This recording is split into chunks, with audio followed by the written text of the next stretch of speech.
What's up everyone, how are you all? Today we are back with another blazing Naruto story. What if Naruto was neglected and awakened the blood of the first Hokage? If you enjoy then please like, share and do comments. Naruto grumbled under his breath as he walked out of the Hokage's office. Well, what was left of the Hokage's office? Which wasn't actually anything at all. Letting go of the tent flap, Naruto glared at the semi-self-appointed 6th Hokage. How he hated this man. This Danzo. Who the hell did he think he was? Making Sasuke a missing nin. Well, he'd just have to be acquainted with Uzumaki Naruto, that was for sure. But for now, Naruto would just have to retreat and strike later, when he had a better opportunity. Something about this Danzo made him want to shiver with distaste. He was a creep, that was for sure, and not the friendly kind like Ero Sennin and Kakashi-sensei. And he had the nerve to threaten Naruto. Naruto would never become his weapon. Never. He was also arrogant. He'd placed his stupid tent exactly where the Hokage's tower should have been, with his stupid root guarding it from all sides. Well, on second thought, Naruto just might have done that too. Grumbling more to himself, Naruto kicked a rock, sending it tumbling over the ground before smacking into the pile of rubble that was supposed to be the Hokage tower and causing a small rubble avalanche to crash to the ground. Since the root members were wearing masks, Naruto couldn't be certain, but he was pretty damn sure that they were glaring at him. Weren't those morons supposed to be emotionless? Who the hell even cares? Naruto sighed heavily as he walked over to the rubble he'd caused to fall over. All of his anger dissipated at the sight of the rubble. It was such a heart-wrenching sight, his home lying in nothing but piles of rubble. If only he'd gotten here moments before.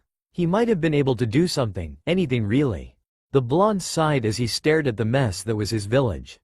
So much work stood before him, but like his Oto-san had said, the village could always be rebuilt. It was the people that made the village what it was.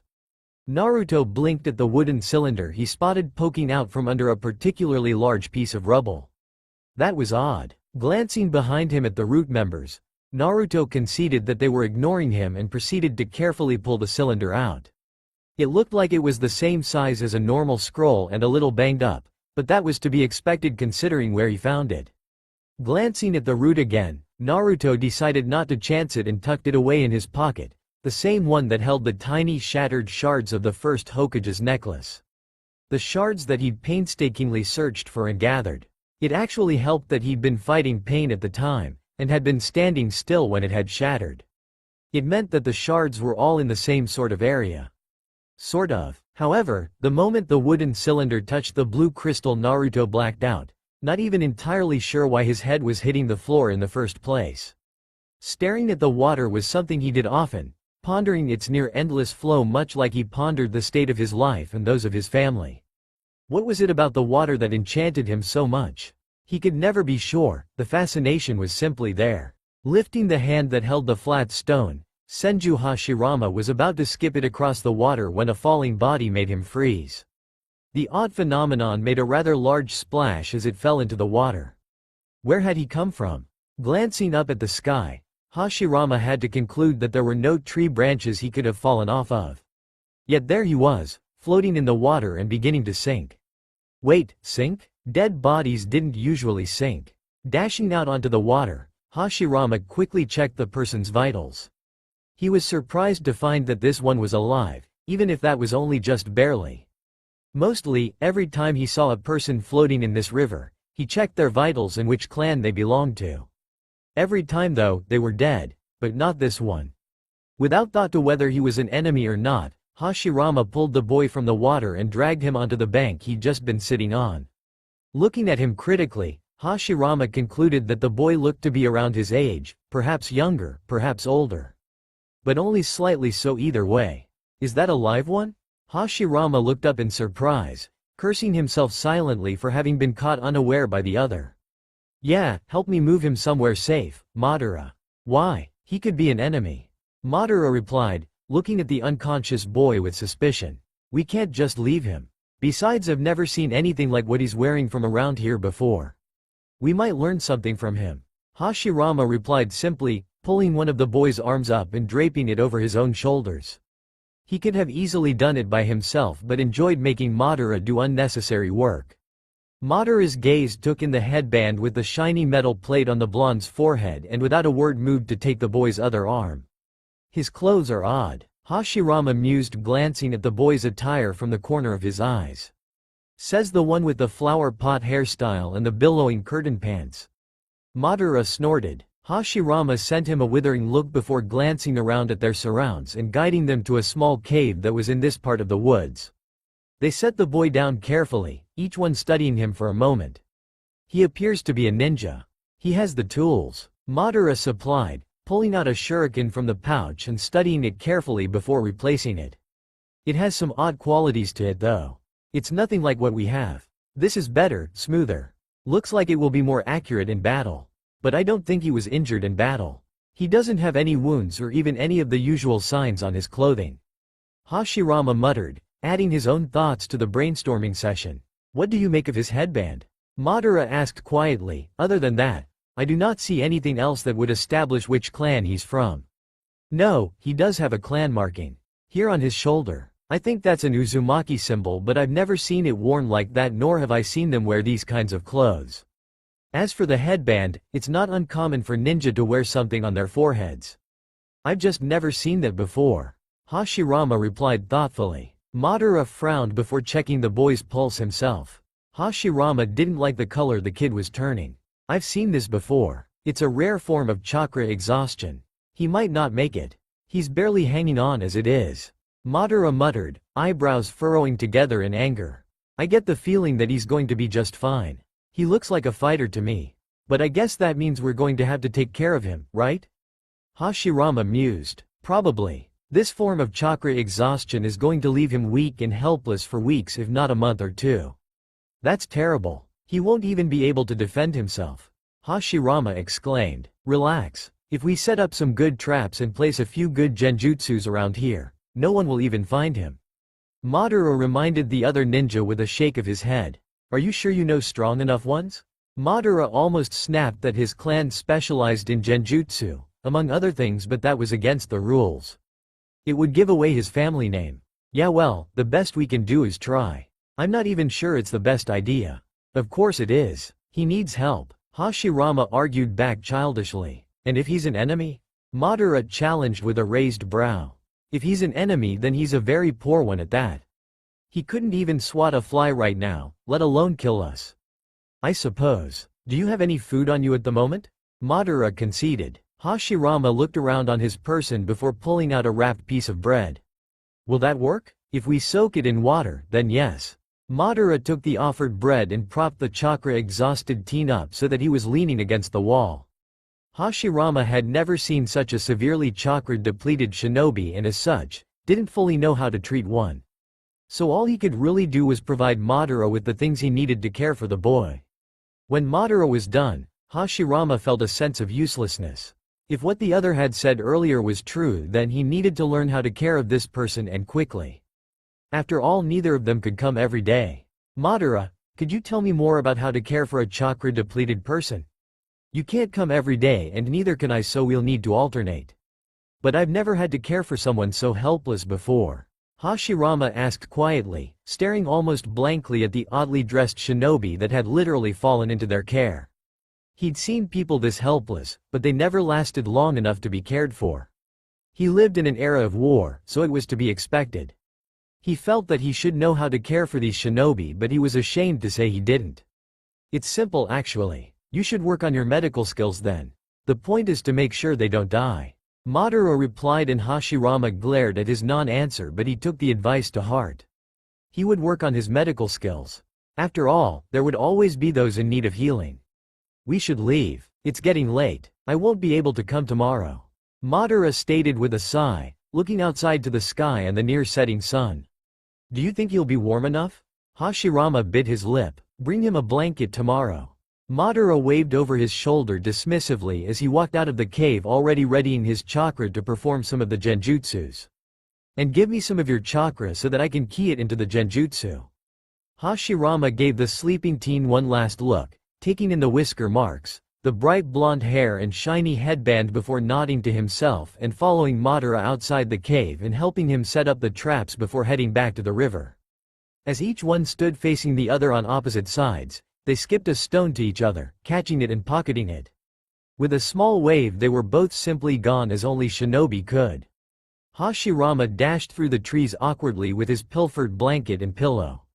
He giggled to himself as he made his way to the river, trying to get there without being followed. This was actually really exciting and fun. Something that he hadn't had much of lately.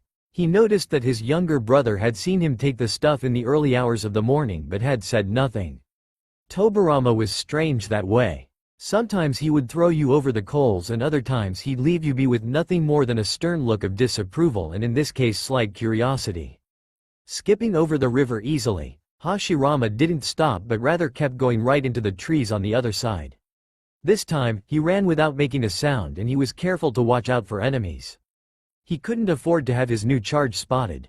The blonde teen could hardly defend himself after all and since Hashirama couldn't stay for very long at the moment he couldn't defend the teen either.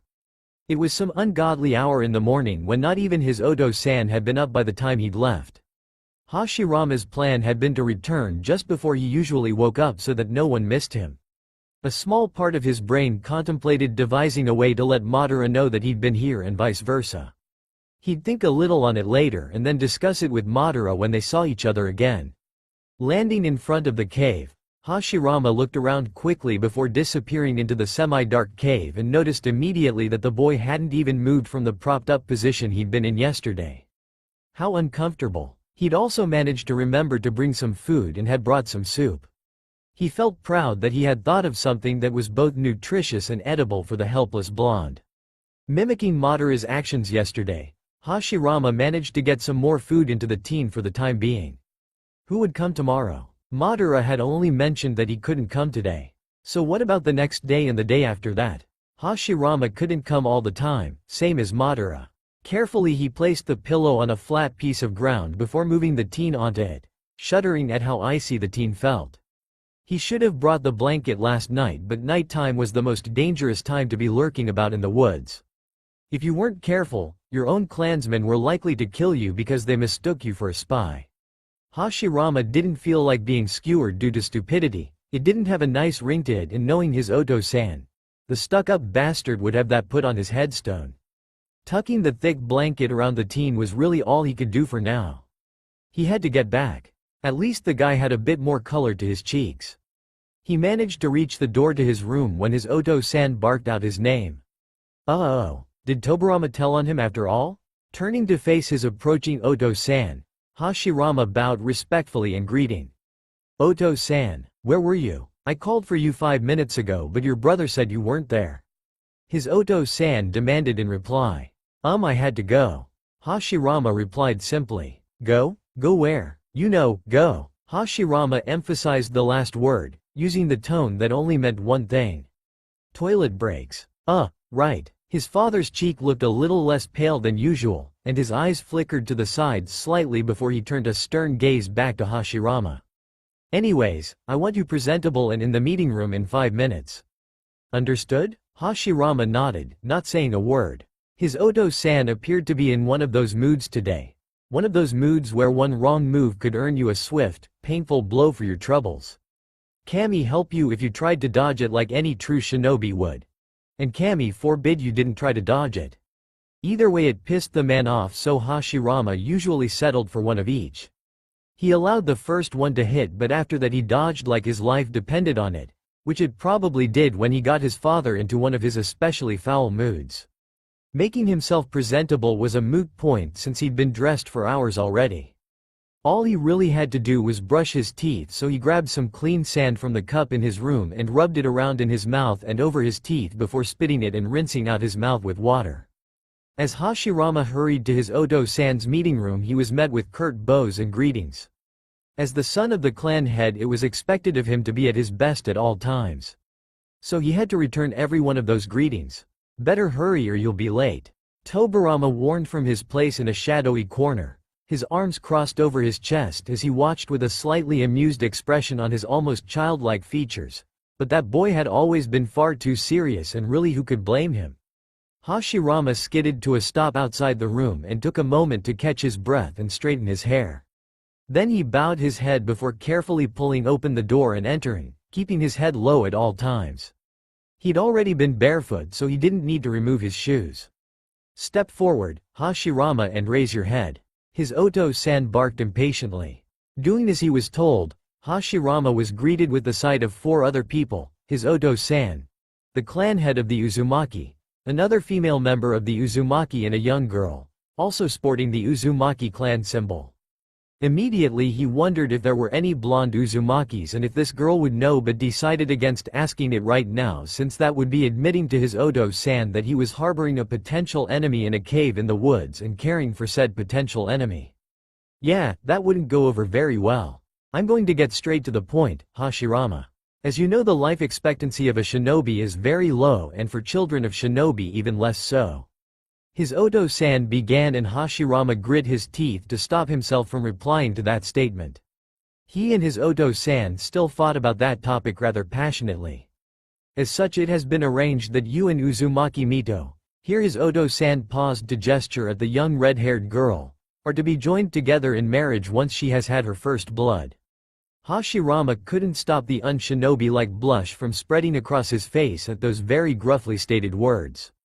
Uzumaki Mito looking at the girl with more attention than before, Hashirama saw a certain whisper of womanish beauty, a regal proudness and strength just peeking through the childlike adolescence. He knew better than to argue. Arranged marriages were not uncommon, as it helped form alliances, and as the son of the head of the clan, he had expected it. Just not so soon. They also helped with the whole life expectancy thing. Shinobi always married young, and usually only the men became ninja. The female ninja, the kunoichi, were few and far between. Yet the Uzumaki seemed to let their females study their famed sealing arts to their heart's content. Made sense. However, just because females were not active shinobi, it did not mean they couldn't kick your ass 6 ways from Sunday. Women were scary, enough said. Mito was silent, staring at the floor as she waited for some sort of reaction from the boy that was to be her husband. His curious gaze was starting to annoy her as well as make her uncomfortable. Couldn't he say something already? Well, I always thought the red hair of the Uzumaki clan was beautiful. Hashirama grinned, his eyes lighting up with a youthful amusement that was rare in their war-torn state of existence. Pleased to meet you, Lady Mito. Senju Hashirama at your service. Wow, look at that. I actually got to say my full name. Hashirama's charm was hard to ignore, and Mito smiled despite herself. Her mother had told her that this was a serious affair and should be treated as such. Yet, this boy made it very hard to act accordingly. In fact, if Mito were honest with herself, she would admit that his hairstyle and fashion sense needed some work, since it currently was making it very hard to take him, and anything he said, very seriously. While you're here, Hashirama, I have a new mission for you. Try not to die. His Oto-san interrupted, reaching to grab a scroll that he'd set aside. I'd hate for all this to be for nothing. He added under his breath, and Hashirama was only half certain he was somewhat joking. For the first time since entering the room, Hashirama's composure faltered. His eyes flashed in anger as his smile melted from his features, replaced by the blank seriousness of a shinobi with his clan head, no longer the son and the Oto-san. It's expected that you'll be gone for about a week.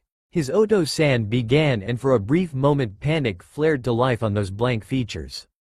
A panic that was not lost on his Oto-san, who paused in his explanation of the mission. Is something wrong with that? I was working on a new jutsu.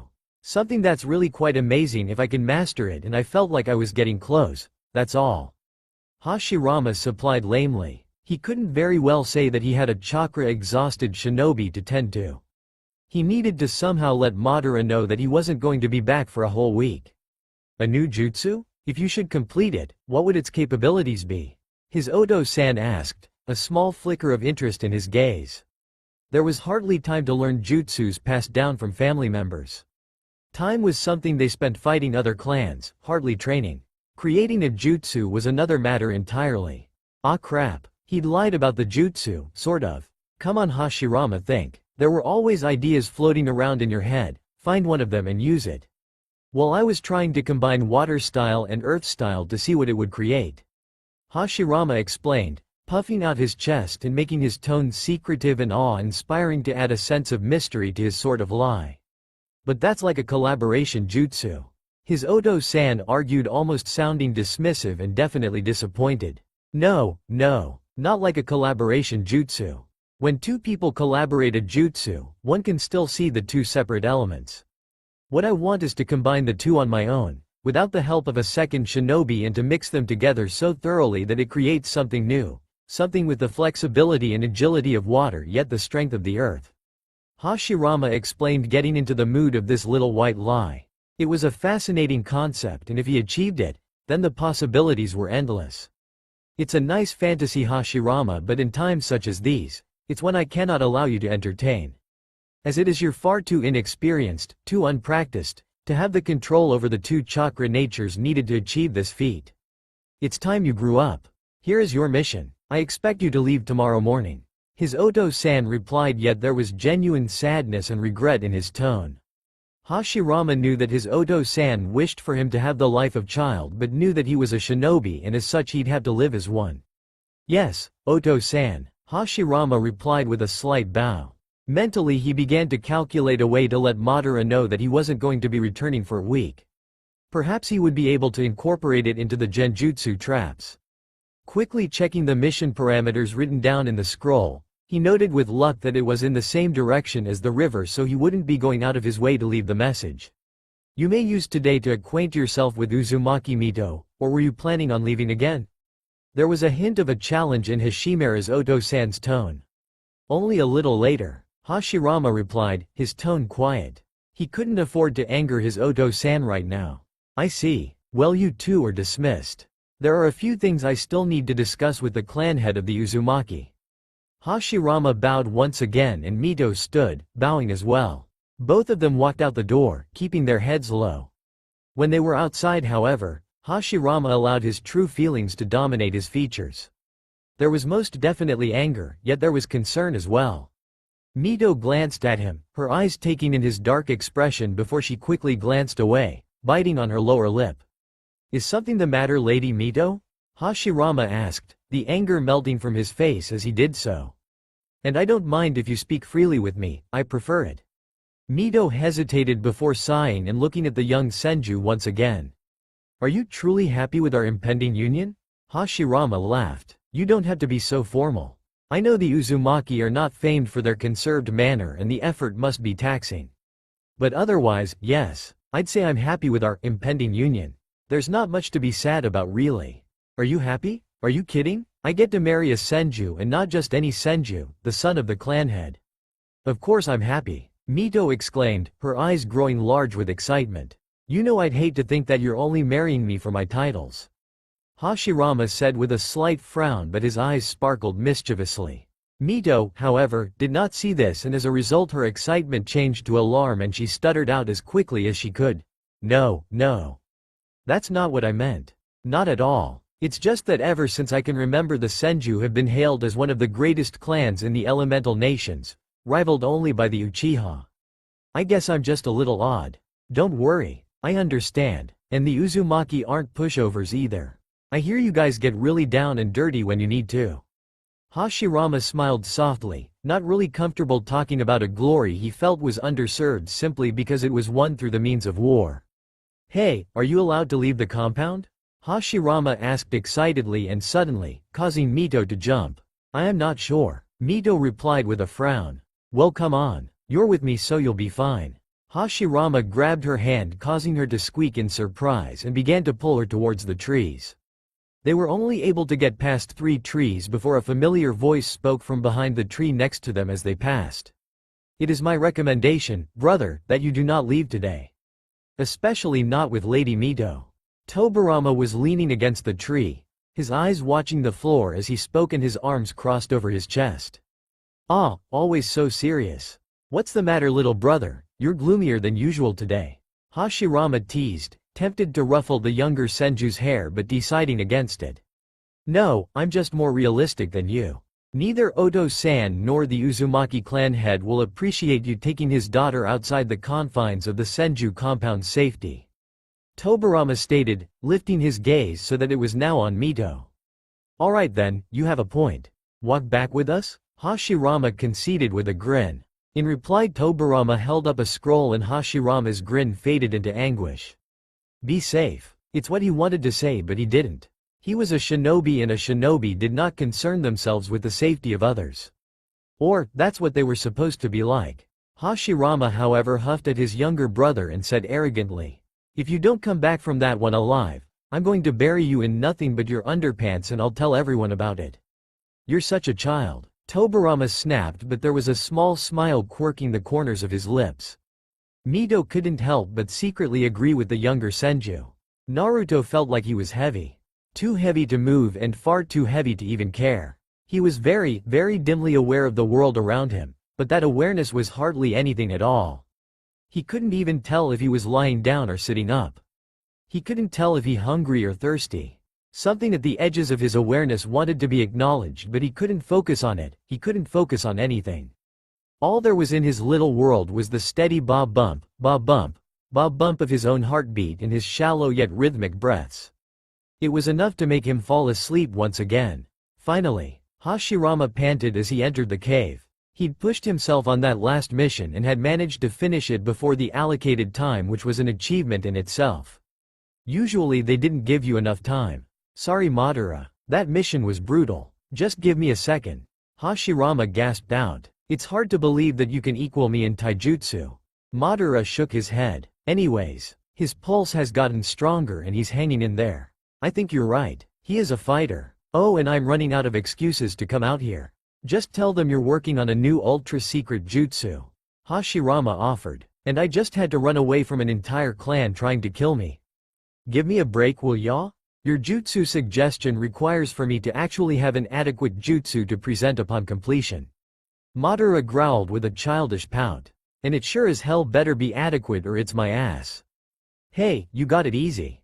You just had to say jutsu. Now me on the other hand. I told my Oto-san I was working on a one-man collaboration jutsu. That's going to take more skill than what I currently have." Hashirama pouted back. "You're the one that told him. Besides, didn't we agree to work on our weak points? This is good motivation. There's a big enough clearing outside the cave." Madara shrugged. "And you're okay with practicing this together?" Hashirama asked, his eyebrows pulling together in confusion. Madara was silent for a long time as he thought it over. As he did so, he glared at the ground as though it held the secrets of his problems. When he looked up, his gaze was hesitant and confused but determined. "I trust you. However, don't ever let that trust be misplaced because you will regret it." Hashirama blinked before a grin broke onto his features. "Oh Madara-kun, it's such a happy day. You do have a heart after all. Rejoice in all miracles," he said happily in a sing-song tone. Madara promptly smacked him on the head with a firm and satisfied "idiot." But there was a note of fondness in that tone as well. Hashirama just laughed and wrapped an arm around Madara's neck, yanking him closer. "Hey," Madara spluttered in protest, but his wiggles lacked conviction. "Oh, before I forget," Hashirama stated suddenly and looking down at the pouting face of his friend, the usually spiky black locks in even more disarray due to his position. "We need to think of a way to let each other know that we've been here. So for the times when we're too busy to come, we'll at least know if one of us was here. Or something like that at least." Hashirama let go of Madara when his pout changed to a thoughtful look. Madara drew a kunai and picked up 2 flat rocks. He then scratched something into both of them before turning them over to face Hashirama. "How's this? We'll put these over there by the entrance, and if you've been here you turn it over to the side with your name. Then I'll come and see it and I'll know that you've been here, and I'll turn it over to the blank side and turn mine over to show my name," Madara suggested. Hashirama was silent as he took in the stones. His expression turned very sad as his aura radiated despondency and self-doom. "Madara-kun," he whispered in a deathly depressed tone, to which Madara's eyebrow twitched. "You spelt my name wrong. Idiot," Madara yelled, trying to hit Hashirama once again, but the other ducked out the way with a laugh.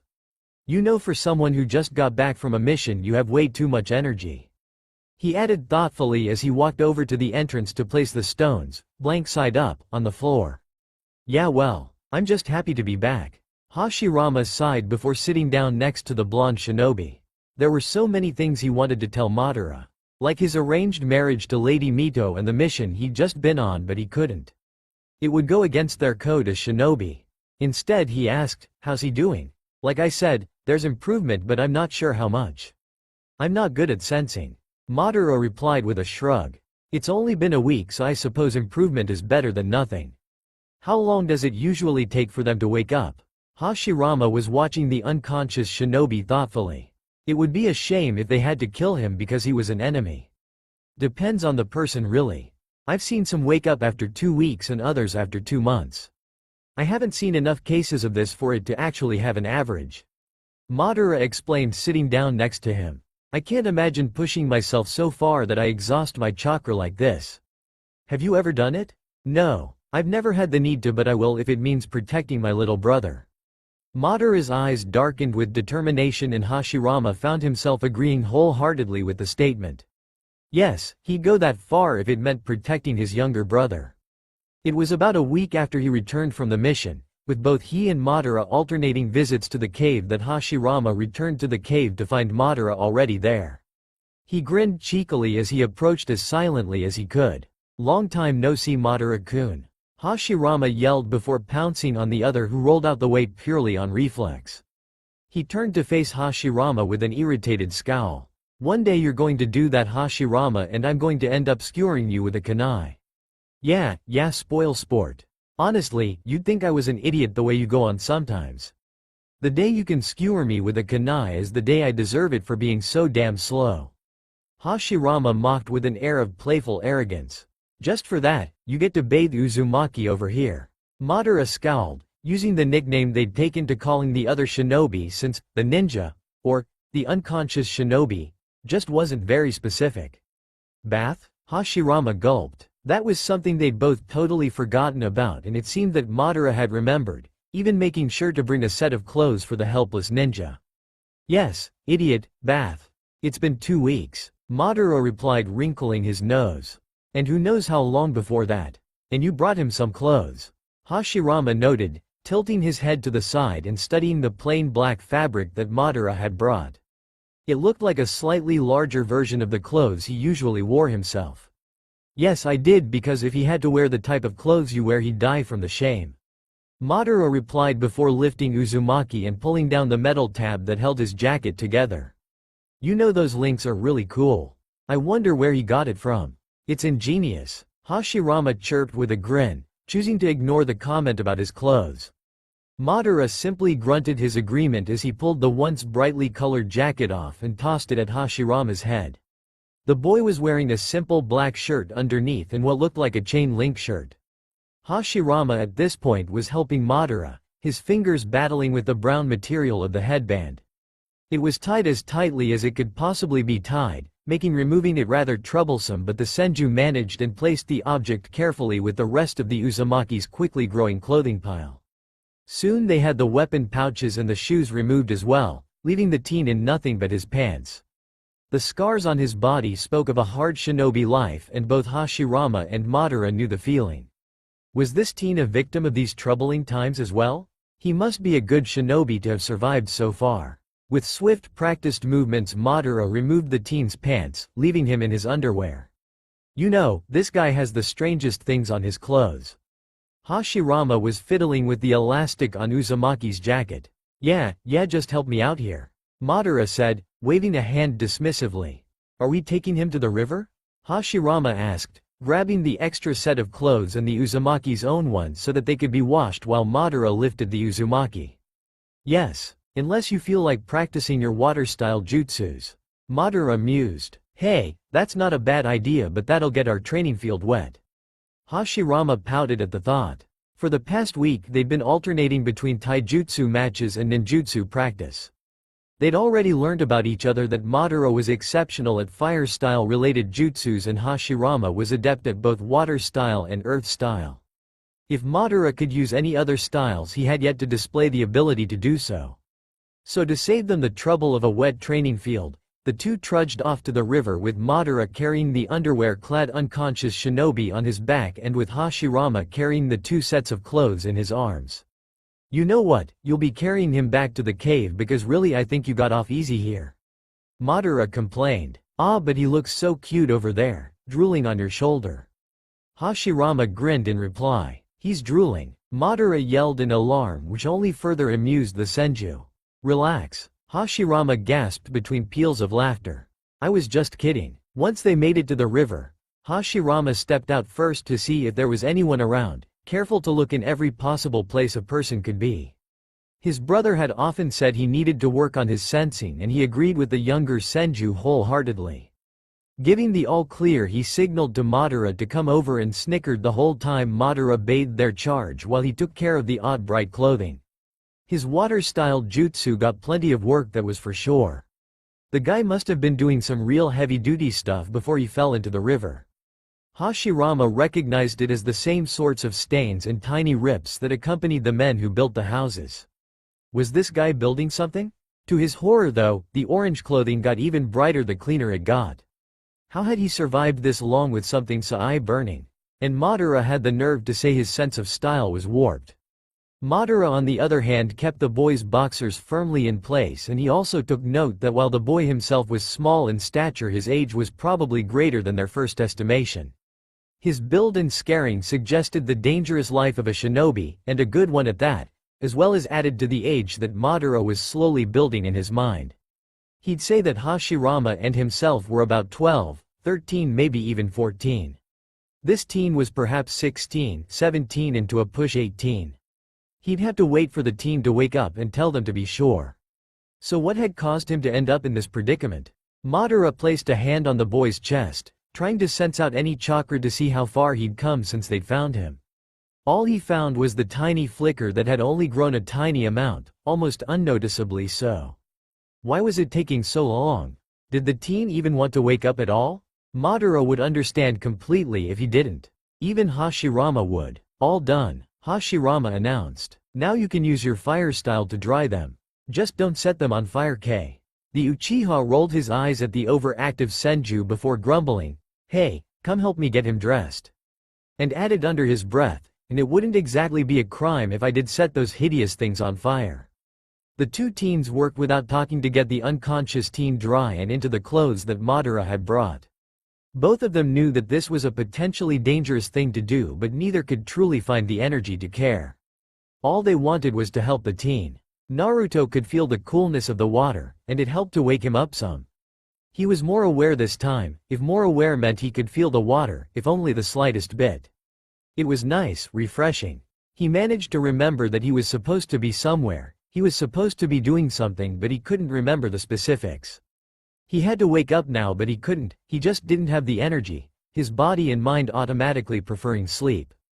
The water, no matter how cool, couldn't keep his attention for very long, and he found himself slipping under yet again. Still he kept waking up. Well, waking up wasn't quite the right way to say it. Perhaps becoming aware was better after all. Little things began to catch his attention too. All the little things he hadn't really noticed until he no longer had it. Like the smallest twitch in his hands felt like something that was the greatest achievement in his life. Or the slight shift in his surroundings, the temperature or even the terrain. He didn't hear anything at first, but sounds came long before movement did. It wasn't anything distinguishable when it did come, just an in and out blur of noise that was both comforting and loud at the same time. Later, he began to pick out things like a bird's call, rushing water at times, and the sound of approaching footsteps. He didn't know why, but those footsteps were something he looked forward to. Then he began to notice that there were two different types of footsteps, one that was hurried and almost cheerful in a sense, and another that was slow and measured, each step controlled. Yet both sets of footsteps were cautious. Both were the footsteps of shinobi. As Naruto began to grow more and more aware, one thing he found himself having far too much time of was time to think. Things began to swirl in his mind, things he hadn't really thought about before, like Sasuke and Danzo Teme, Gigi and his Odo-san.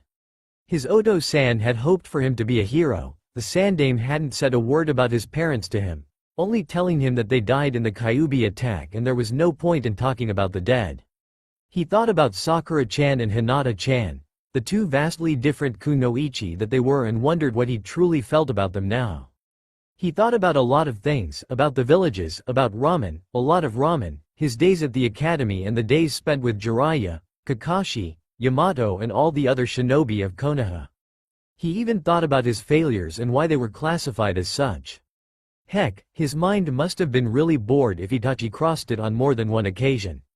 Mostly though, he found himself thinking about the Kyuubi and his hatred, and he found himself leaning towards agreeing with the Kyuubi because being trapped, quite frankly, sucked. Was this helpless yet aware feeling what the Kyuubi had all the time? He could see everything around him, yet there was nothing he could do except sit within Naruto and brood. No wonder he was such a grouch.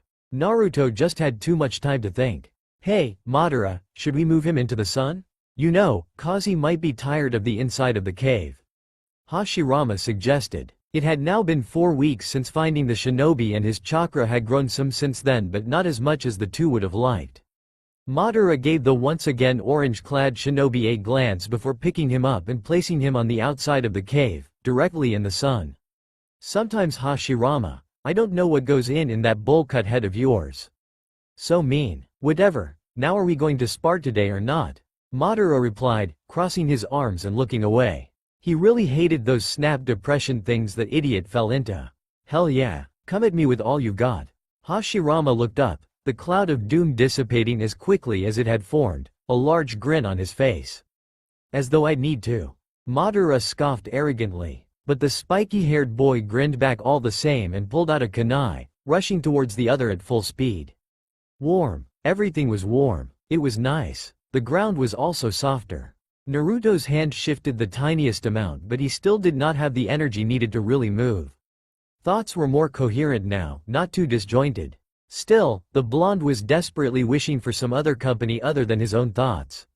He'd tried talking to Kyuubi, but he couldn't focus his mind enough for that.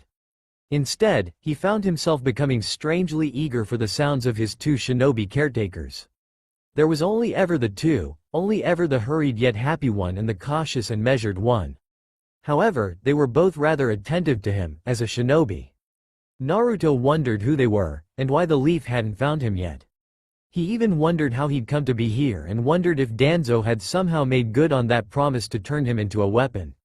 He listened to all the conversations he could, but there was never any mention of shinobi villages, so he didn't even know whether he was with the enemy or with allies. It had to be allies though, since they were caring for him. At the current moment, they were going through their daily spar. It was a routine of theirs, to train whenever they were together in the little clearing outside the cave, and this was the first time Naruto was outside with them. He was deeply curious about their skill and techniques. Today they seemed to be focusing on taijutsu, and by the sounds of it, it was a good spar, and the urge to see the world around him only grew. Naruto was almost desperate to get out of this helplessness. He wasn't used to it and he hoped it ended soon. He seemed to be getting better though. Slowly, he tried to open his eyes, managing only to open his lids so that a sliver of light hit his pupils, immediately burning them. But he could see, and that made his spirits soar. Perhaps he wouldn't be so helpless for very much longer. Naruto couldn't wait for the day that he was able to at least talk to his two caretakers. Best part about it was, he could tell that the two shared a special bond, just like he and Sasuke did. 4 weeks turned to 6, and with every passing day, Naruto felt better and the two shinobi that cared for him grew stronger.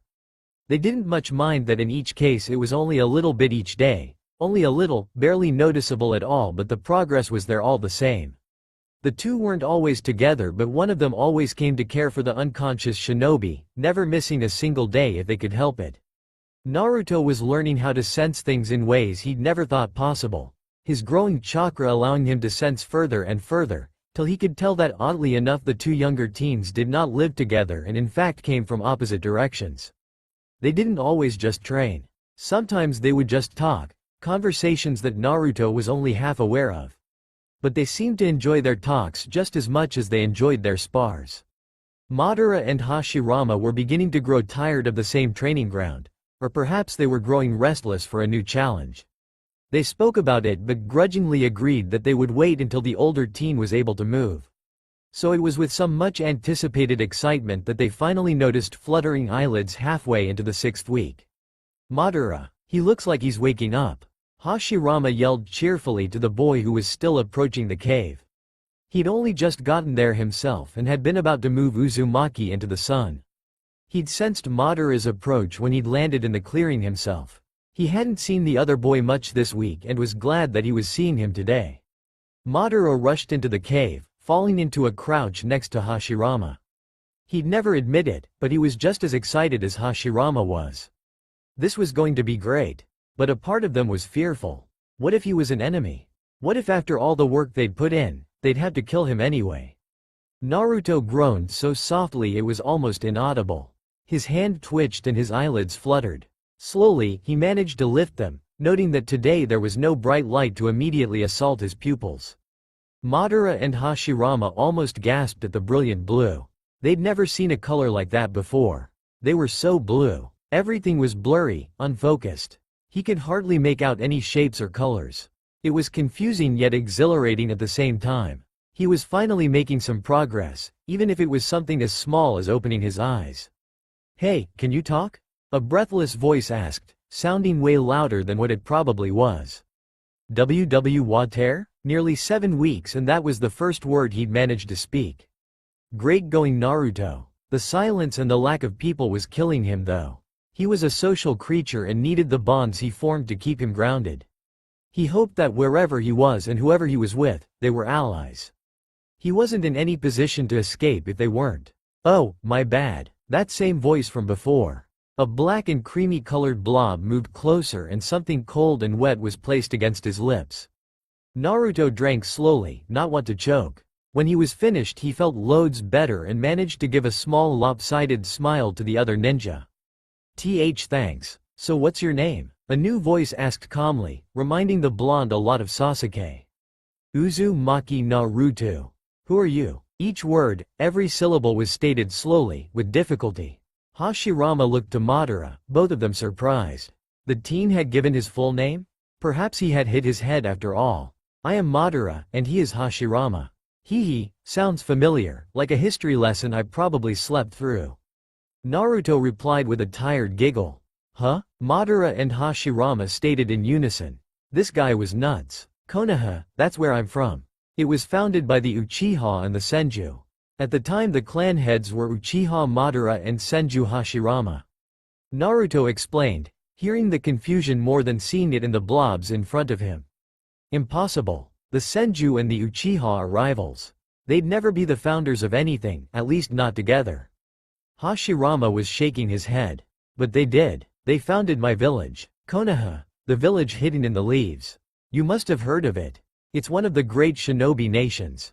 Naruto was frowning slightly now. There's no such thing as a ninja village. Hashirama replied sadly. He actually felt sorry for the teen. He'd clearly been hit by a jutsu that damaged the mind and there was no curing that. There are only the clans and none of them work together unless it's mutually beneficial to them and it's never for long. Only clans? It hasn't been like that since the era of the Warring States. It hasn't been like that for 80 years. Naruto was getting more than confused now. Madara on the other hand grabbed Hashirama's shoulder, cutting off his reply. He dragged the boy outside the cave, eyes glaring at the ground when he finally did let go of the other. Tell me you aren't a Senju. Madara stated quietly. Madara? Whoever that boy is, wherever he comes from, he knows who we are. Unless, tell me you aren't a Senju. You're asking me something personal like that based on a possible enemy's words? He said clan heads, Madara, which neither of us are. Hashirama argued back. I am an Uchiha. Madara growled. I am the son of the clan head. Tell me you aren't a Senju. Hashirama's eyes widened at the admission and realization dawned where panic had begun to set in. Konoha, that's where I'm from. It was founded by the Uchiha and the Senju. At the time the clan heads were Uchiha Madara and Senju Hashirama. Could the boy have known who they were all along? But he didn't appear to see them as such. Either way, what did his words mean? I am the son of the clan head. Hashirama replied looking away. So where does that leave us? Madara asked. Neither of them moved. This was a moment that was never supposed to happen. They were never to know each other's family names and confirm that which they had unconsciously suspected all along. The Senju killed my brothers. Madara whispered. The Uchiha killed mine. Hashirama replied just as softly, as brokenly. So where did that leave them? An uncomfortable silence rang in the air. Their family names dictating that they were enemies yet their hearts telling them they were friends. Sharing a bond that no one else could understand. Hashirama looked up from the ground. He stared at the boy he'd come to call friend, a boy he trusted with his life. He was still the same boy, no matter what his name was or where he came from. I want the war to stop. I want to create a world where children aren't forced to fight. That still hasn't changed, Hashirama stated with determination, and I still want you to do it with me. Madara's dark eyes jerked to him in surprise. A name is a name. You could have killed me many times over and so, I trust you, just don't let that trust be misplaced or you'll regret it. Hashirama continued with a grin, mirroring the very words Madara had spoken to him before. Madara looked away, pain flaring in his eyes before he turned back to Hashirama, the same determination in his eyes as the other. A name is more than a name, or else we wouldn't have to hide it. Blood-red Sharingan swirled to life, but the Senju did not look away. However, I feel as though you do, for the sake of my brother Izuna. You and I will take our clans to new heights, and we shall do so together. Hashirama grinned broadly, and I have a feeling that Crazy Blonde is going to help. The two clasped their hands together with a smile, Hashirama's a toothy grin while Madara's was a small smirk. Yes, they were going to take the ninja world by storm. Madara and Hashirama returned to the cave only to find the teen fast asleep again.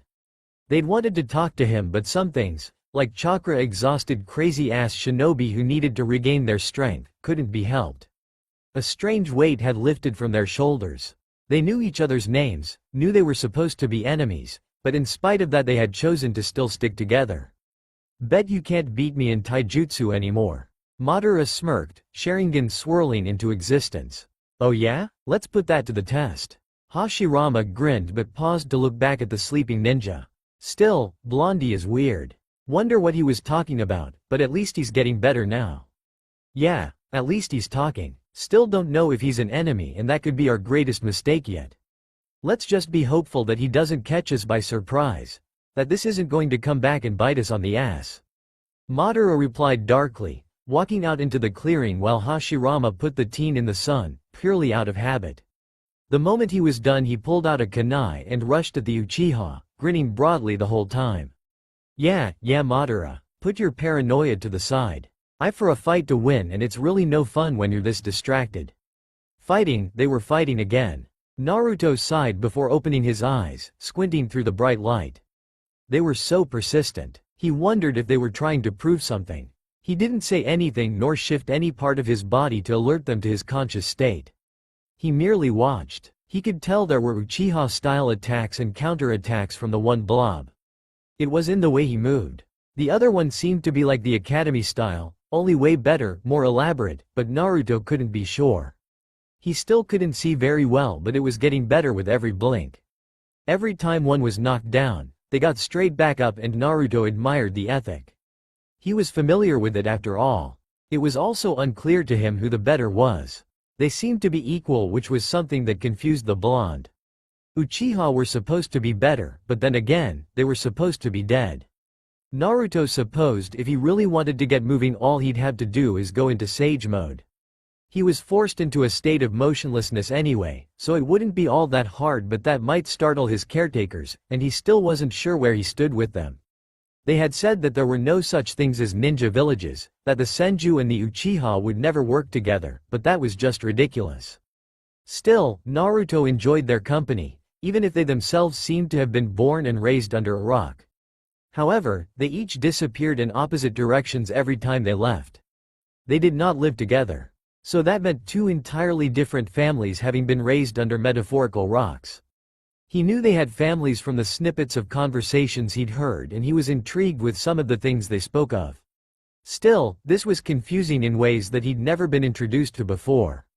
Naruto was getting to the part where things just never made sense to him, and people stopped trying to explain it to him, so he decided to try someone else, or rather something else.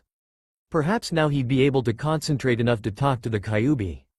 He allowed his eyes to drift shut once more, focusing on falling deeper within himself. Briefly he wondered where the fox had been in terms of chakra. He shouldn't have taken this long to recover in the first place. Drip, drip, drip. Opening his eyes, Naruto was delighted to find that not only had he succeeded, but he was standing as well. Stretching out and grinning broadly, the blonde took full advantage of this sudden turn of events. This is way better than just lying around all day. Naruto said out loud, not caring in the slightest that there wasn't anyone around to hear him. Taking off with a chuckle, the blonde raced through the corridors to find the fox. He wasn't particularly eager to see the fox, not after what had happened during the fight with Pain, but oh well. Desperate times called for desperate measures. At least this was the place where he had met his Oto-san. Just thinking about it made Naruto giddy. It sucked that he still didn't know who his mother was, but that was alright. He'd ask Ba-chan about it later. The splash that the water made as his feet slammed down on it always amused Naruto.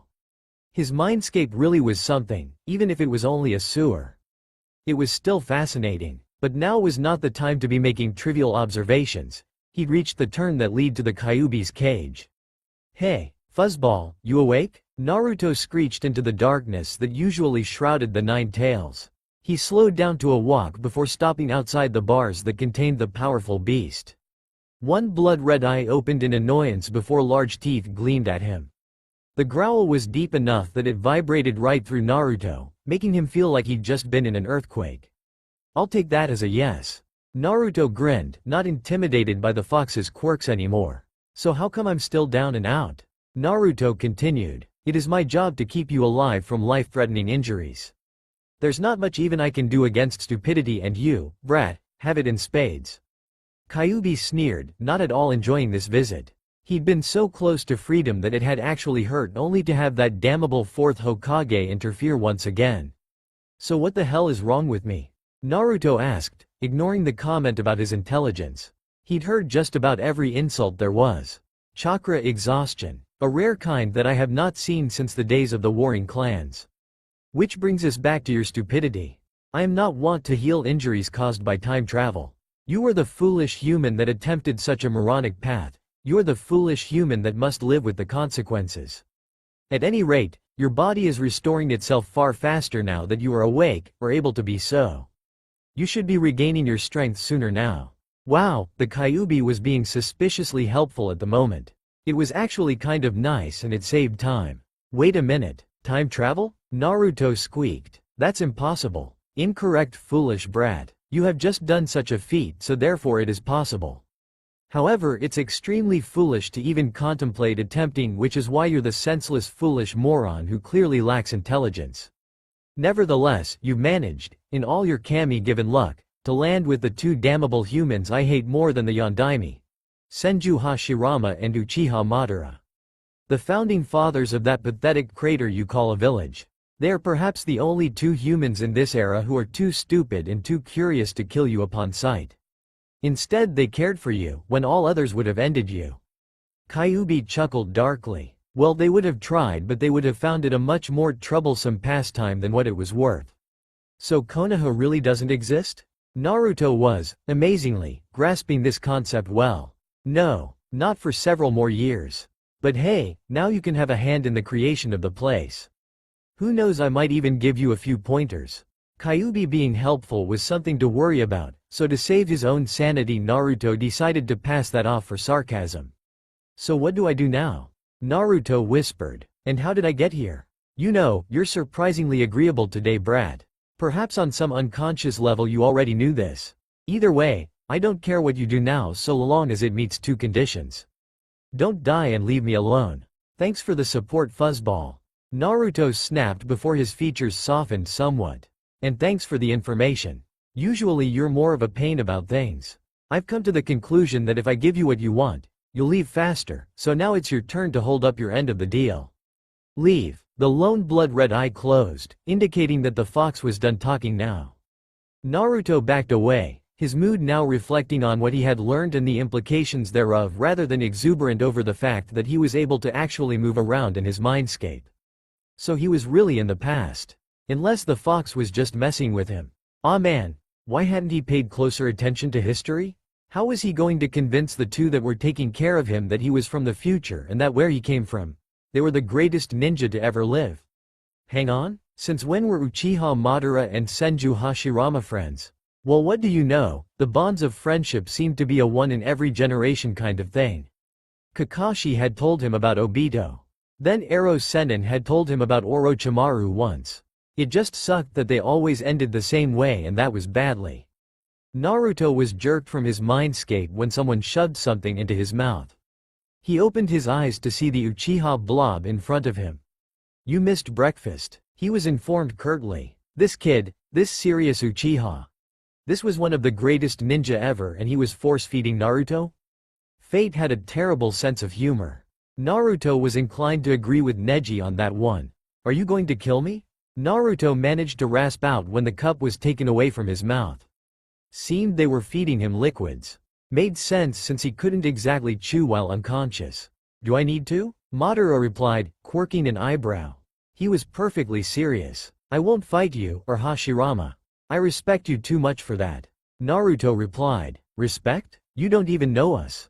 Madara replied with narrowed eyes. "Oh, lay off the suspicion, Madara, he just complimented us." Hashirama chirped, returning from wherever it was that he'd been prompting the Uchiha to roll his eyes. Trust Hashirama to completely disregard the possible danger this boy presented. "I don't have to. You too, you're Uchiha Madara and Senju Hashirama. You may not be it now but you'll be the two greatest ninja in the elemental nations since the Sage of Sixth Paths." Naruto sighed with a small smile, ignoring or missing the tensing of the two shinobi at the mention of their full names.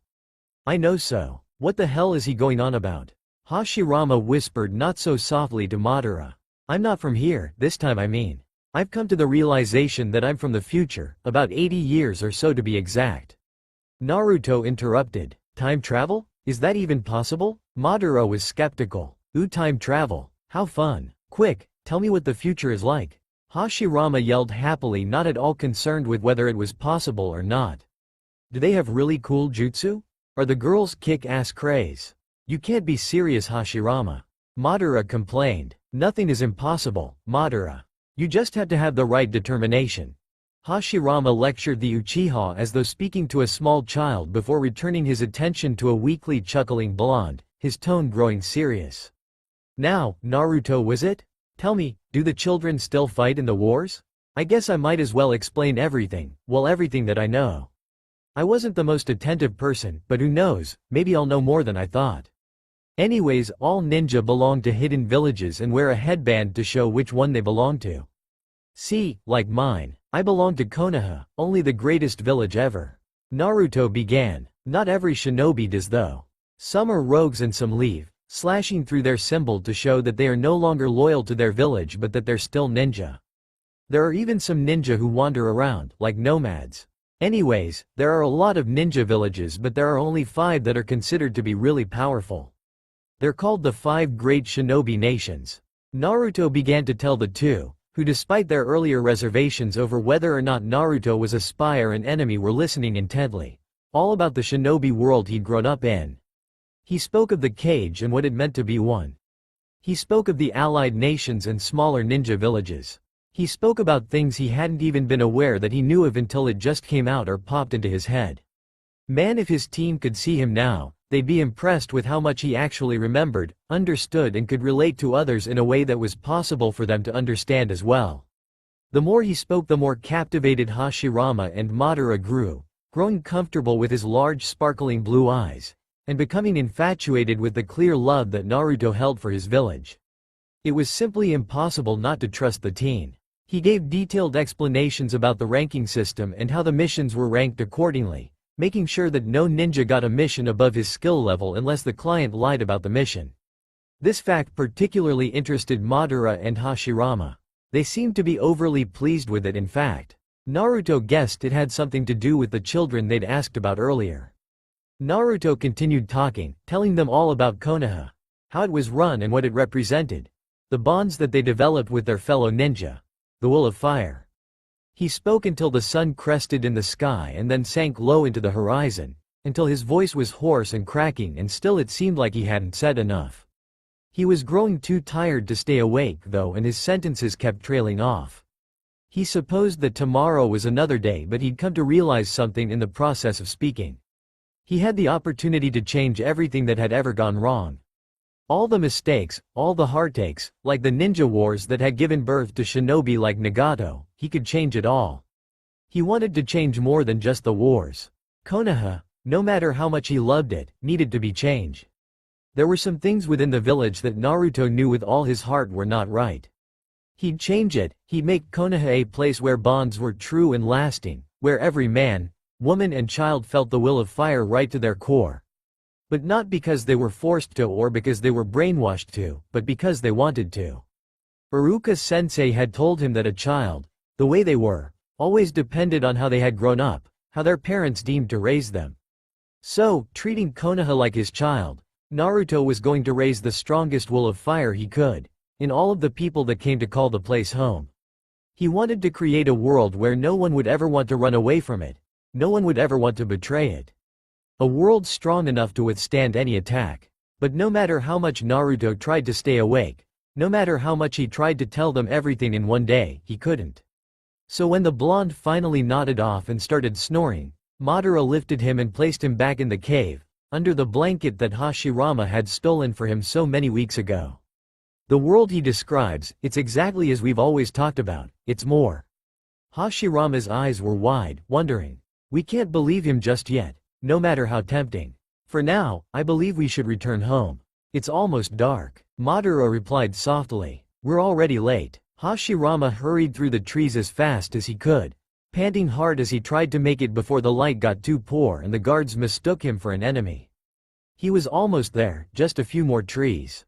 Ducking the kunai, the senju dropped to the ground and skidded to a halt.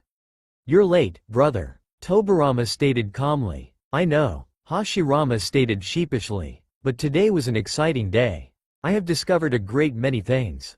Why don't you tell us some of these things? A new voice said from the shadows just inside the compound, which Hashirama was still standing outside of.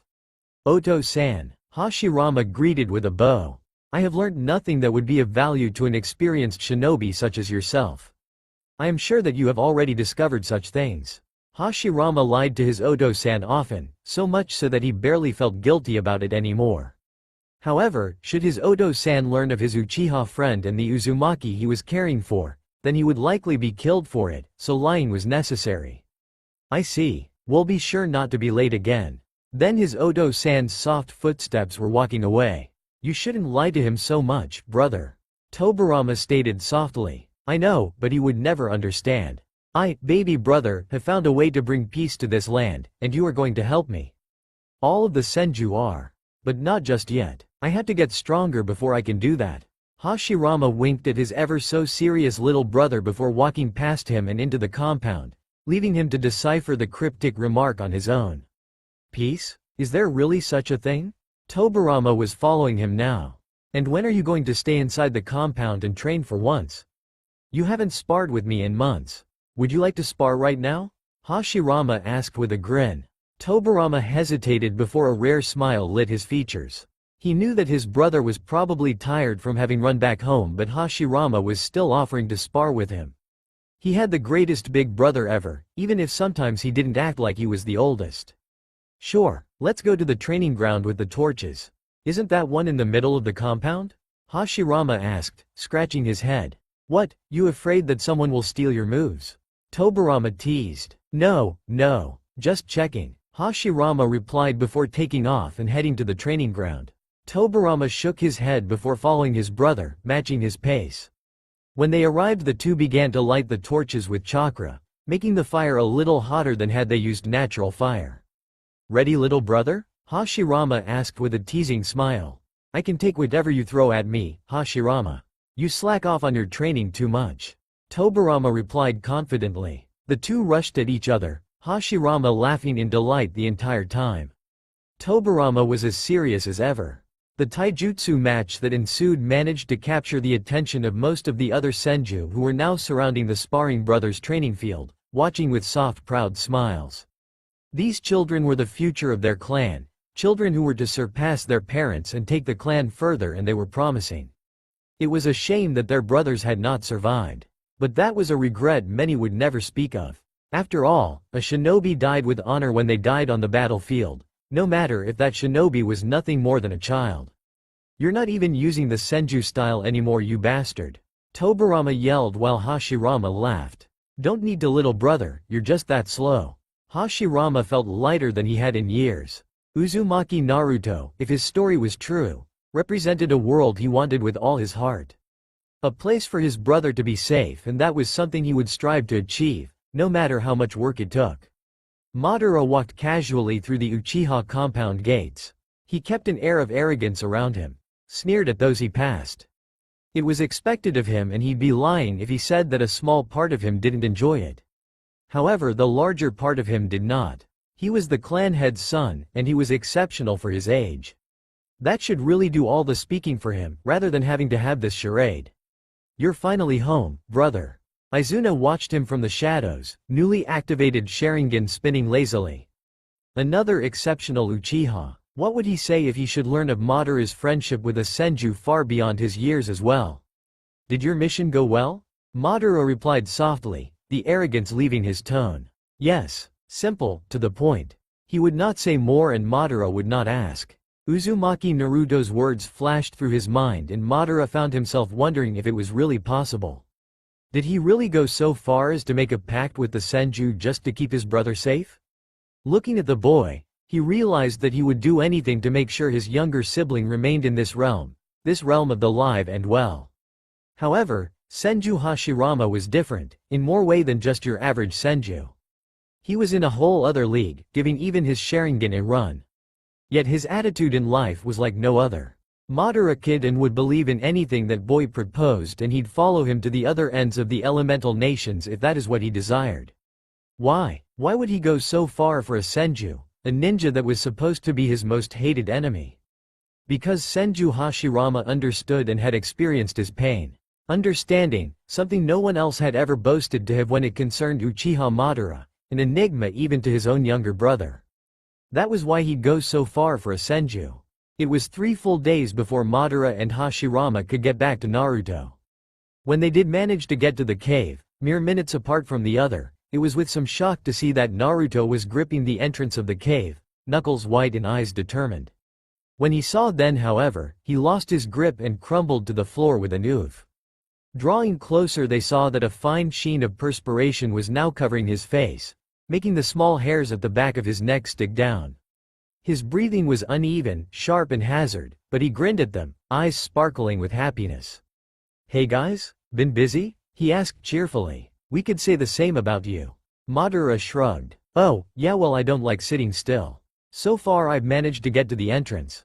But it took me 3 days to do it. Which, quite frankly, sucks. Naruto pouted. He's an Uzumaki. I'm surprised he's not stir-crazy by now. Hashirama shook his head. You know, I don't know any Uzumaki. They were all killed except for a few survivors during the 3rd or 2nd Shinobi War. Not sure which one seeing as I sucked at history. Naruto commented thoughtfully, his eyes dimming as he frowned. An entire clan? Hashirama squeaked in alarm. Jip, they got too powerful I think. But I never did learn any sealing because there was no one left to teach it. It's practically a dying art in the future. You know, if we do things right, then we can stop that. Naruto visibly brightened at the suggestion. And in Kiri there was this bloodline purge going on and that really sucked. People, guilty or innocent, were killed just for having something they were born with. Konoha praises their bloodlines, so the idea of just snuffing them out like that. It's just wrong. Naruto shuddered and so did Madara, his Sharingan activating in his silent anger. I think we should, I dunno, try and bring some clans from Kiri here, if we can, so that they don't have to fall into that again. Naruto added very quietly, I'm sure we can look at it, but just remember Naruto, not everyone here is like us. In fact I think we are the only 2 that are even thinking about something like this. Hashirama agreed softly before growing serious. Not everyone is going to be open to this idea of peace. They like the fighting too much. This isn't going to be easy and it's going to take time. Naruto blinked at him before growing distant, thoughtful. What's it like here? Why did you want to build Konoha? Madara and Hashirama looked at each other before sitting down in front of Naruto. Well, simply put, it's so that the clans no longer have to clash with each other. So that children, like us and our brothers, don't have to fight in these meaningless wars. But why do they fight? Naruto's brows furrowed together. This concept was something he could never understand. Sure, he figured a good punch or 2 was enough to knock anyone around and back into their senses. But a full-on war? That was just overkill. Power, land, money. It doesn't matter why, they just do. The problem is that in these warring times, shinobi aren't expected to live longer than 30 years. That is just a fact of life. Madara replied with a growl of anger. Because of this, children are trained from the time they can hold a kunai. As such, the children are sent into these battles with little experience and hardly enough training.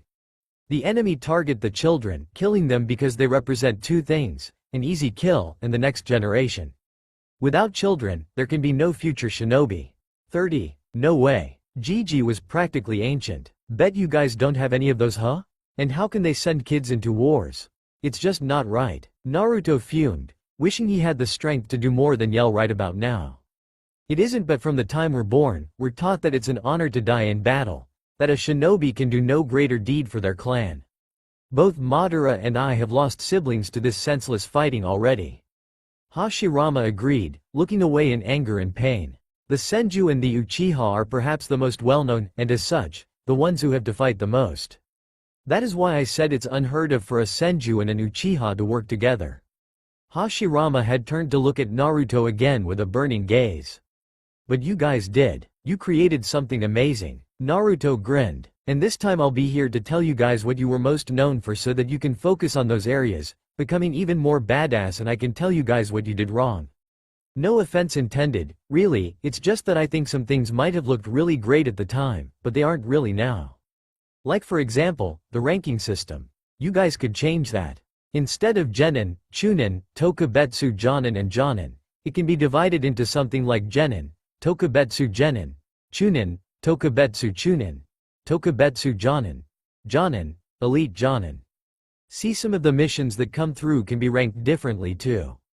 Trust me, when you have a Genin team whining about the D-rank missions, it'll be a lot easier to tell them that they're Genin and not Tokubetsu Genin. And for that matter, only Tokubetsu Genin can enter the Chunin exams, and they can only be Tokubetsu Genin if they've been Genin for at least a year. Naruto ranted, trying to get something he felt rather strongly about across. Secretly, it stemmed from a long frustration of being merely a Genin. Also, his own Chunin exam had been a disaster, and really, those preliminary rounds sucked. Madara and Hashirama looked at each other with a raised brow before looking back to Naruto's serious pout. They couldn't help but laugh at the blonde. Naruto, that ranking system works just fine. Don't mess with a good thing. Hashirama managed to reply between chuckles. The blonde only pouted more. However, at least the two were smiling again. Their lives, the era of the warring clans, quite frankly sucked. It was no wonder they grew to be so strong, they had to. And this time around Naruto was determined to help them along the way. Naruto huffed in exhaustion as he leaned heavily on Madara's left side. I never knew walking took so much energy. He gasped. Cheer up, Naruto. You're getting better all the time. Hashirama offered with a warm smile. Ah man, you don't get it. I've never been down and out this long. Naruto whined. I'm an Uzumaki, he added for further protest, and Hashirama laughed. Okay, I get it now. This really must be killing you, huh? Hashirama asked, cocking his head to the side. Yes, it is. Now, weren't you supposed to be really great at medical ninjutsu? Paving the way for all aspiring medic nins? Naruto asked with a pout. Not there yet. Madara, remind the ninja that we are only children. Hashirama stated and told the other black-haired shinobi, rather unnecessarily, seeing as Naruto heard his words all the same. I'm still trying to wrap my head around you being a medical ninja in anything. You can't even keep a decent campfire going. Madara snorted, helping Naruto by lowering him to the floor so that he could sit down. So mean. Hashirama wilted, the small cloud of self-doom bubbling to life above his head. You're the one that's great with fire style. You've got to be kidding me. Madara growled in annoyance while Naruto chuckled. The founders of Konoha never ceased to amaze him. Hashirama was more like a child than anything, yet he was powerful and would only grow more so. Madara was an Uchiha, but he was nothing like what Naruto would expect from the arrogant clan. He also had a tendency to overreact. A lot. Just as Hashirama had a tendency to fall into snap depressions. It was all very amusing to the blonde. The fact that the Uchiha and the Senju had decided to take Naruto's words at face value was never mentioned. The situation they found themselves in was simply accepted as it was. It had been 2 whole months since Naruto had fallen into their world, and he was making progress, slow progress. He did wonder if the realization, the knowledge of what they were supposed to achieve, was more of a burden to them, like a great pressure weighing them down, instead of the chance to grow powerful with the help of everything that Naruto knew. After all, it wasn't every day that one learnt they were supposed to be the founders of a village such as Konoha and keep the peace across the entire elemental nations. Not only that, it had to be daunting to realize that they were the creators of an entirely new way of life, a different way of living. It was a way of life that was, as Naruto had seen it, in danger of extinction because of mistakes that could not have been foreseen at the time of Konoha's creation. But then, he remembered that he was the child of prophecy and he had been carrying that title for a while now, and that in his hands rested the fate of his precious people. If he did this right, then everything in the future, his true present, would turn out perfectly. Or so that was his plan. He did wonder if his actions would interfere with the birth of certain people, the natural events that he had come to know as his own reality. But he'd never actually find out because he had no idea how he'd gotten here in the first place, and he had no idea how to go back to his own time either. So he was stuck here, and he doubted he'd live that long anyway. Mito had lived long enough to see a very young version of his mother, but that was all. "Hey, I managed to remember some stuff that you guys might be interested in," Naruto stated suddenly, getting the other two's attention immediately, and pulling his own mind from the somewhat depressive thoughts. Truthfully, he'd been talking to the Kyuubi again, as he seemed to end up there when he fell asleep. Since he couldn't leave without waking up, and when he went back to sleep he just ended up back in his mindscape anyway, the nine-tailed fox had grudgingly begun to have conversations with him. Naruto even got the feeling the fox didn't really mind the company, even if he grumbled about it. It was odd company, but Naruto didn't mind so much either. "Yeah, what did you remember?" Madara prompted, seeing as Naruto seemed to have drifted off. "Well, let's start with you, Madara." Naruto grinned while Hashirama finally snapped out of his depression. The Kyuubi had seemed reluctant to tell Naruto anything about Madara, reminding Naruto that the Valley of the End had been a result of a fight between Madara and Hashirama, where the latter had supposedly killed the former. Madara was also someone the Kyuubi really did not like because of his deeds in the future. Naruto had to patiently explain that the boy in front of them was hardly going to turn out like that at all, not with Naruto around. The Sharingan is activated by cases of extreme emotion, either good or bad. Naruto didn't actually know if any of this was true, he was simply parroting Kyuubi. Mastery of the Sharingan is displayed in the number of tomo they possess. However, what you and your younger brother, Izuna, discovered was the existence of another Sharingan, one that was above the Sharingan you have now. Naruto paused to let that sink in. Since I'm not an Uchiha, since Kyuubi refused to say how it was activated because it also gave an Uchiha the power to control him to some extent, I don't know how this is done nor what happens when you achieve this Sharingan. I do know that it's called the Mangekyo Sharingan. Kakashi-sensei had told him that on the mission with Deidara. As you are now, you and your brother have exceptional chakra, but this is something you already know. You managed to rise in skill to a level where none but one could match you, and that was Hashirama. Naruto finished. So, basically, due to the Uchiha's own paranoid secrecy, you don't know much. Hashirama summarized. There's another level to the Sharingan. Madara whispered, completely awestruck. Yeah, and the abilities are unique to each Uchiha who awakens it. I've heard though, that the circumstances under which a Mangekyo is awakened is not pleasant. Naruto looked down, eyes growing sad. I can imagine. Since it takes such high emotional standards just for a normal Sharingan, what would it take for a new level? Madara mused, looking towards the sky with a frown. Well, I guess that's what you and your brother Izuna figure out. Naruto grinned, looking back up again. Now Hashirama, as I've already stated, was a renowned medic, setting the standard for all those who wished to follow that line of learning. He's also a censor, a Kenjutsu specialist, once owning a scroll that carried just about any weapon imaginable. He also created the greatest Kekkei Genkei in the ninja nations, that as far as I know was never really passed on to any of his children or grandchildren for that matter. The Mokuton, a combination of water and earth style. I can explain a little of how it works since I had this sensei who had the Mokuton because some sicko decided to experiment on a bunch of kids to see if any of them would ever be able to use Mokuton. My sensei always did say that he could never be able to measure up to your abilities. It was also a rather sore topic for him, so it wasn't talked about much. Was he related to me? Hashirama asked, tilting his head slightly, since his body accepted the Mokuton. No idea. His name was Yamato, but Kakashi-sensei sometimes called him Tenzo, which used to make him really annoyed for some reason. I'm guessing it's his previous name or his real name. No idea why he needed a fake name to begin with, but oh well. As for the Mokuton, it's a mixture of both water and earth chakra, flowing together at the same time. Something that I've been told is incredibly hard to do. Never tried to see if I have more than one elemental affinity, so I wouldn't know if it is. But I'll take their word for it, my sensei's that is. Naruto grinned sheepishly as he rambled. I'm sorry to say, Naruto, that explanation isn't very helpful. Hashirama's sweat dropped. Well then let's try something else.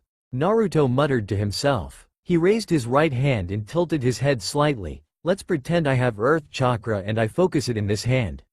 He began and the two nodded. He raised his left hand and stated again, and in this hand I focus water chakra. They nodded again. Yamato Taiko almost always began a Mokuton jutsu like this. Naruto finished by placing his two hands together like Yamato did often. I think I might actually get it now. I can't expect a better explanation than that because, well, I hardly expect anyone to have the patience required to explain something so complex to him. They might have only given him the very basic of explanations to begin with so that they could explain something else to him. Hashirama muttered, starting to think out loud while Madara smacked his forehead and Naruto pouted at the other boy's word. Anyways, Hashirama was also a master of senjutsu. Naruto added with a frown of defiance at the senju who didn't see it. Senjutsu? Yeah, it's where you utilize the natural energy in the air around you. Not everyone can do it. Naruto's grin was back as he answered Madara's question. It's really dangerous too because if you use too much your own chakra is overwhelmed and you turn into stone. Not enough and it's kind of pointless. Naruto wasn't about to go into a rather lengthy explanation on senjutsu. He still wasn't entirely sure what would happen to his own sage mode should he try to enter it. The little things like that were what was holding him back when it came to telling them more about it. It was too dangerous. He didn't want them to get hurt trying. They were still technically just kids, younger than Naruto currently was. Not by much though, just younger. They were possibly 14, perhaps 13 where Naruto was 16. So essentially, both of us kick ass? Madara asked with an Uchiha-worthy smirk. I've been saying that from day one. Naruto pouted, tempted to shake his head. Hashirama just laughed while Madara grinned himself before yanking Naruto back to his feet. Come on hotshot, we've still got a lot of work to do. You're taking too long to recover. Naruto felt like groaning and grinning at the same time as Madara forced him to try walking once again. Madara landed near the compound, taking his time in walking through the gates. He enjoyed his time outside the compound far more than he enjoyed his time within it. It was mainly the pressure of expectation that did that to him. It was one thing to be brilliant, it was another matter entirely to please those around him. Only Izuna understood what he was going through because, quite frankly, the younger Uchiha experienced it as well. Madara sought the younger boy out, deciding to spar with him. There was just something about two Sharingan users going at it. It was a fight in a whole different league from something like what he and Hashirama experienced. He found the boy in one of the various training grounds surrounding the compound. He was moving through some of the Uchiha-style katas and Madara took a moment to watch him, to take in the fluidity of his movements, already mentally assessing skill and taking note of weak areas and mistakes. Aniki, Izuna greeted as Madara's shadow fell over his relaxed form. The other Uchiha was about to go through the next level of katas, and as his body slid through the motions, Madara began to attack, using the counter kata. Izuna smiled, changing his kata and moving to the defense as well. Izuna hadn't yet noticed their father frowning at them from the edge of the training ground, but Madara did and he ignored the man. As for the Uchiha clan head himself, well, he wasn't happy. Madara had been disappearing a lot as of late and where he went was still a mystery to the man. The only reason he had yet to investigate the matter was because the boy didn't act suspiciously, even if his skill level was rising faster than before the annoying disappearances, and he also kept coming back on time. He still performed his missions at a level expected of someone of his standing and skill, and nothing suspicious had happened since he'd started leaving the compound to Traun. Looking at the boy, it was easy to take his words at face value as he was clearly growing in skill. But he wasn't the clan head for nothing. Madara was hiding something and he would find out what it was. But he knew the only way to do that was to use the one person Madara would not react to, would not fight against. Izuna. He just hoped his suspicions were unfounded because it would be perhaps the Uchiha clan's greatest loss if he was forced to execute the boy. It was for that reason alone that he decided to wait, for only a little while, before giving Izuna the order to follow his older brother. Hashirama walked into his brother's room to find him sharpening his katana. He grinned down at the boy before snatching the katana and dashing out the room once again. Hashirama! Tobirama yelled angrily. What the hell are you doing? Come on Tobi-kun, play with me. Hashirama laughed from a little down the corridor. We don't have time for playing. The younger Senju snarled in irritation. Of all the days for his brother to begin one of his little games. I have a mission in the morning. Hashirama sobered up immediately, looking to the side as stopped running and approached his younger brother before meekly handing the katana back to him. And Hashirama will be accompanying you. Debrief him and continue with your preparations. Batsuma stated curtly as he walked past them, on his way to another meeting no doubt. The two sighed very softly before returning to Tobirama's room so that the younger could explain to the older what was expected of them. In truth, these missions were a good thing because it meant they weren't fighting another clan over some petty issue or other. Unless they were hired to do so, of course. Batsuma's gaze slid to the side as he passed his oldest surviving son and lingered for a moment longer than what it usually did. Tobirama had reported strange jumps in his older brother's skill, but for outward appearances, Hashirama looked to be the same as ever. However, Tobirama knew the other boy better than Batsuma ever would, and as such he took the younger Senju's words to heart. Hashirama had also been disappearing more and more into those blasted woods doing who knew what.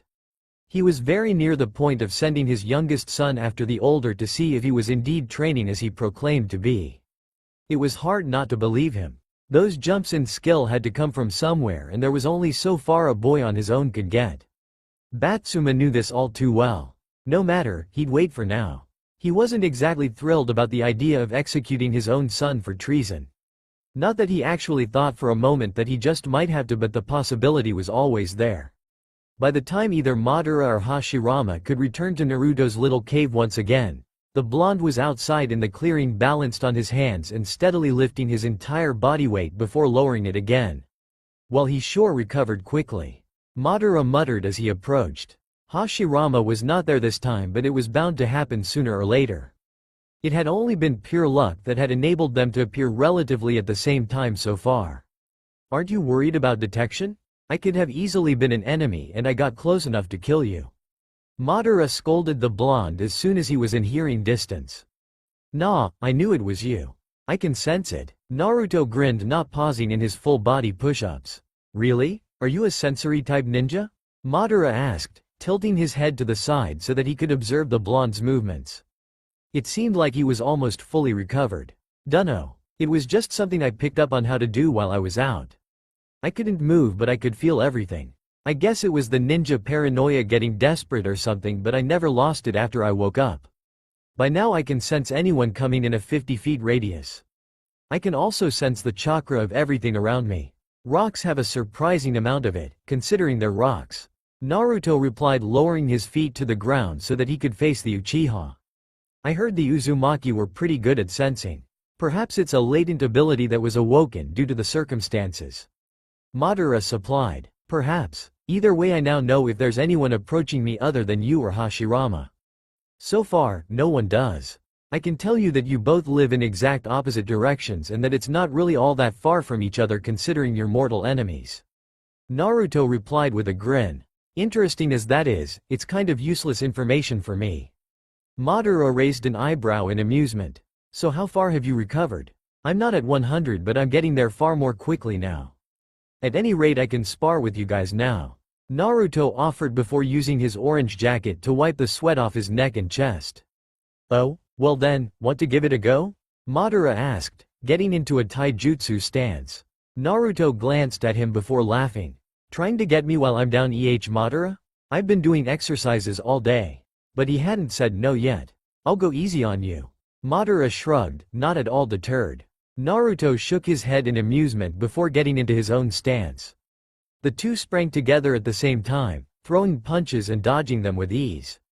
I see you've sparred with an Uchiha before.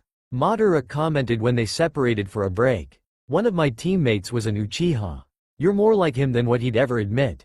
He likes to think he's original. Naruto smirked in reply. Was he a good shinobi? Madara asked in interest. He just might be directly related to you. I'm starting to see some resemblance. He was also the son of the clan head, second son. He was considered a prodigy but not in the same league as his older brother who was considered to be better than the very best. I suppose you could say my teammate was brilliant in his own right, but to him it was never good enough because he always compared himself to his older brother. Naruto explained, eyes growing distant and his tone thoughtful. His brother, what kind of Uchiha was he?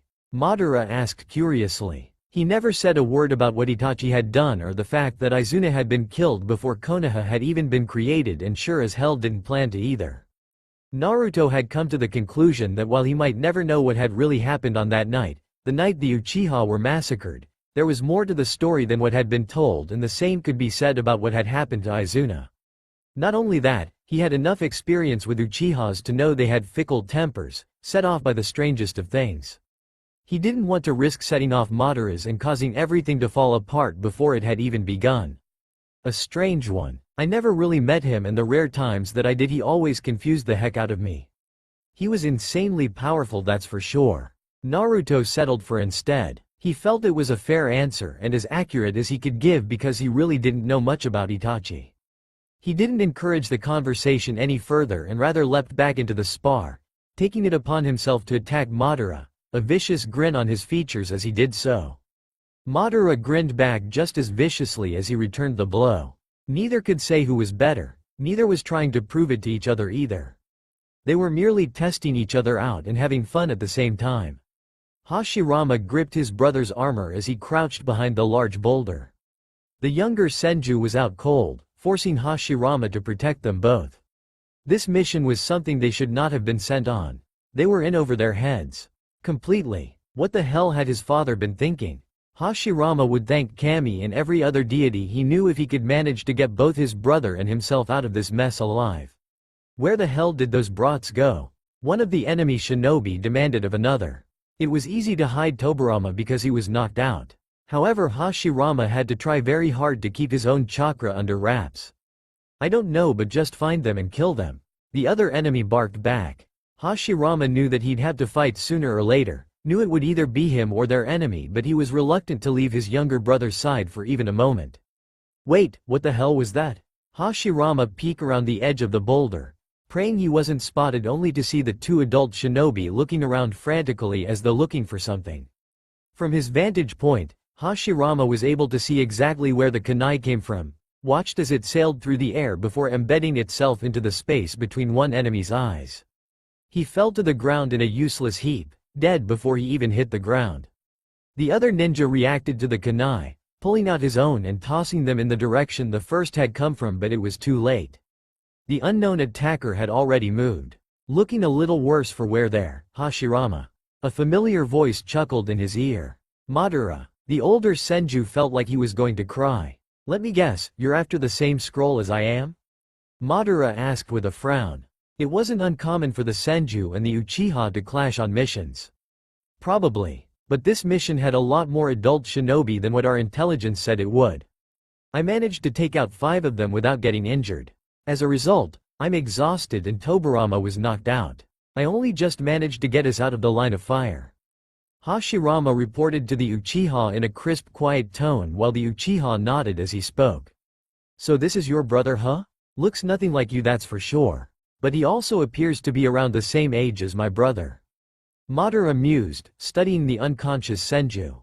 Are you alone? Hashirama asked, finally realizing that this little conversation could very well get them killed and not by their enemy. Yes, same bad intelligence as you guys got, I suppose. Perhaps it was a setup? Someone trying to get the Uchiha and the Senju to fight, or at least to take a few down. Madara frowned as he thought it over. No matter. We'll complete this mission. I'll just copy the scroll with my Sharingan and that way we'll both have it. Mission complete. Madara continued while Hashirama smiled gratefully. I saw Naruto the other day.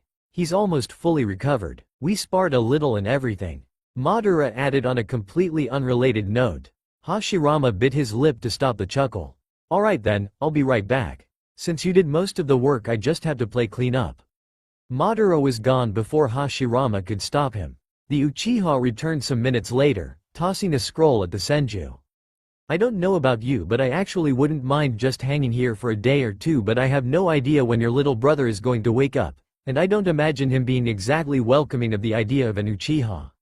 That being said, I'll see you around, Senju. Madara gave the other an arrogant smirk and a cheerful wave before disappearing again. Hashirama couldn't help the large smile that spread across his features. It wasn't that the adult shinobi were hard to kill per se. It was more along the lines of there were so many of them that he'd have been chakra exhausted before he managed to get them all, because he would have had to use chakra to kill them. Only an extremely lucky shot would have allowed a kunai to kill them, as Madara had achieved upon arrival. Hashirama was convinced that the man had been so flustered by the Senju's presence that he hadn't noticed the kunai in the first place. Madara could thank him later. With a tired sigh, Hashirama tucked the scroll away before getting to his feet and shifting his brother so that he was now on Hashirama's back. With a last weary smile, Hashirama concluded that it was good to have powerful friends before starting the long trek back home. Madara handed the scroll to his father, not saying a word of how the mission went nor that there were Senju involved, because then he'd be asked why he did not kill the Senju. That was a road he did not feel like going down. Not to mention his heart had almost literally stopped beating when he seen Hashirama crouched so pathetically behind that boulder, almost desperately clinging to his baby brother in a way that Madara could wholeheartedly understand. That look of utter exhaustion had been near panic-inducing for the Uchiha, and he'd had to bite his tongue for the pain in order to stop himself from rushing out foolishly. They might be destined for power, but that power was still to come. They were currently only children, powerful children, but children all the same. This mission was completed in an uncannily short amount of time, Madara. His father commented tonelessly. Someone had already attempted it, so the forces guarding the scroll were scattered and depleted. Madara shrugged, this being the only answer close enough to the truth he was willing to give his father. The only answer his father was going to get.